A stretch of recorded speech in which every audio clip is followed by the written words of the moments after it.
Most respected Dr. Beatrice, Dr. Po, and family members of Dr. Lim,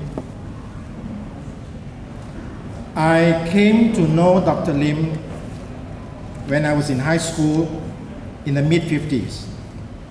He was then a medical student in the University of Malaya in Singapore. He and some progressive students in the university had formed the University Socialist Club to advance the study and understanding of socialism and to fight colonialism. This was very much in tune with the sentiments of all oppressed people in a world which had only just emerged from the bitter experiences of the Second World War. When editors of the Socialist Club's publication Fajar were sued by the colonial government for sedition and a trial in the court ensued, the incident quickly caught the attention of the world and many students, not least those from the Chinese schools who looked to them for inspiration and guidance. This is partly because the Fajar arrests, which took place on the 28th of May 1954, was not too distant from another historic event involving Chinese middle school students whose peaceful demonstration staged against conscription was forcibly and bloodily broken up by the colonial police. As both groups of students engaged the same team of lawyers to defend them against the colonial government in court, the spirit of camaraderie forged between them was understandably natural and lasting. Dr. Lim, as chairman of the Fajar Defense Fund and other leaders in the Socialist Club, became instant heroes on the campuses of schools and university. What followed was a chain of events that was to impact the direction and pace of political development in Singapore and Malaya in an unprecedented way. As a student graduating in steps from middle school to Nanyang University, and very much inspired by the courage and resolute spirits of Dr. Lim, Dr. Po, Dr. Rajakumar, James Puducherry, and S. Woodhow, and many others, I too later became a student activist, though playing a much minor and insignificant role. However, these involvements of ours in the fight to end colonialism and to establish a democratic, just, and progressive society was to lead us, against our wishes, into prison. What cruel, heinous outcomes. Dr. Lim and about 100 other activists from trades union, farmer organizations, student societies, and were detained on the 2nd of February 1963 in a big street notoriously named Operation Cold Storm. Dr. Lim was unquestionably an example of a decent, upright, fearless, learned gentleman who cared for all mankind. He was like a captain of a ship, always alert, careful, and anticipatory in an uncharted sea, which may churn up mighty waves or cruise in eerie calm in the most unexpected time. As an example, when an untruthful report appeared in the press alleging fight between him and Chin Siong and other detainees, he was visibly enraged.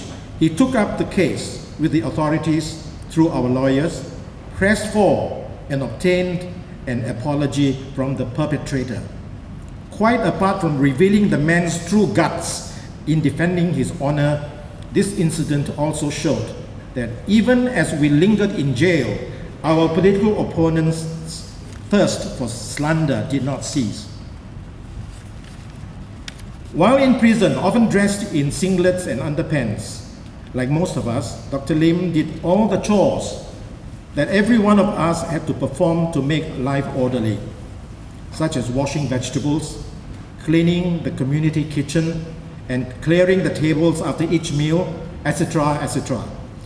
Each day, and never missing a day, he would also check the rations delivered by the prison authorities to make sure that the quantities and qualities were as stated so as to ensure no negligence, whether intentional or otherwise, was done. Once, I remember him conducting an experiment on himself by using the soap rationed by prison for bathing. It was in fact a kind of it was in fact of a kind people normally use to wash clothes with. Consequently, he developed rashes all over his body. And seeing that I was concerned and puzzled, he matter-of-factly said, "The human body is a wonderful machine which can adjust and cope to a large degree without totally breaking down." Coming from a medical doctor, I was admittedly not qualified to question his explanation. But years later, as he continued to linger in prison, the episode came to my mind one day. At once, I was struck by a notion. That is that his reference to the human body being wonderful and could adjust and cope could possibly have been a message signaling to me by analogy that despite all the sufferings and cruelty he was subjected to, he would adjust and cope. And true enough, he did, with the greatest fortitude and tenacity, but never lacking in grace and honor. I also remember the days when many of us sat on makeshift benches in front of our dorm after dinner, watching the setting sun over the high walls and the pigeons that we rear going to roost, while we related personal experiences and anecdotes. This would be the time when the revered doctor would be most at ease. He would entertain us with his jokes to de-stress us and to lift our spirits. We were determined to pass our freedom-deprived days not as dour creatures troubled by despair and lethargy. As we think of Dr. Lim today and every day, we must not forget what he stood for. In life, to be an upright, truthful, honorable, fair and caring human being. In nation building, to establish a truly democratic, just and progressive nation where the rich must not get richer and the poor poorer, and where exploitation of man by men must cease. As citizens of Singapore and even people from around the world, we must also not forget to ask, what kind of a country is this that by a law inherited from the colonial rulers to intimidate political opponents and to keep them at bay, innocent citizens can be imprisoned without trial for unspecified period of time? Indeed, many, like Dr. Lim, have been detained for longer than a life sentence passed in open courts of law. Can we continue to allow ourselves to be associated with this abject injustice and cold-blooded cruelty for even another minute, another day, or another month?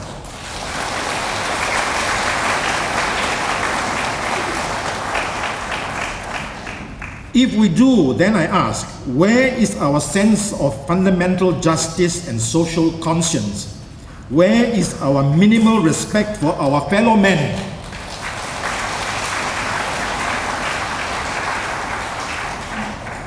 Do we want to allow this society to slide down the slippery road to ignominy where human soul is simply cast to the winds? On the endless sufferings Dr. Lim and his family have endured, I quote these words to share with you, ladies and gentlemen, something Mahatma Gandhi once said. When I despair, I remember that all through history, the ways of truth and love have always won. There have been tyrants and murderers, and for a time they can seem invincible, but in the end they always fall. Think of it, always. Words from one great freedom fighter reaffirming to us that tyrants, wherever they may be, whatever cloak they may cover themselves with, will always be doomed. We are proud of our own freedom fighter, Dr. Lim Hock Siew, and on this earth which he once lived and dearly loved. There is only deep gratitude to him and his family for all the sacrifices that they have endured in order to make this land a better place for us all, by way of upholding the noble human spirit and defending human dignity against ruthless and persistent onslaughts. He shall live in our hearts forever as a giant of a man, towering over those Lilliputians and bullies who sought to destroy him but failed. Thank you.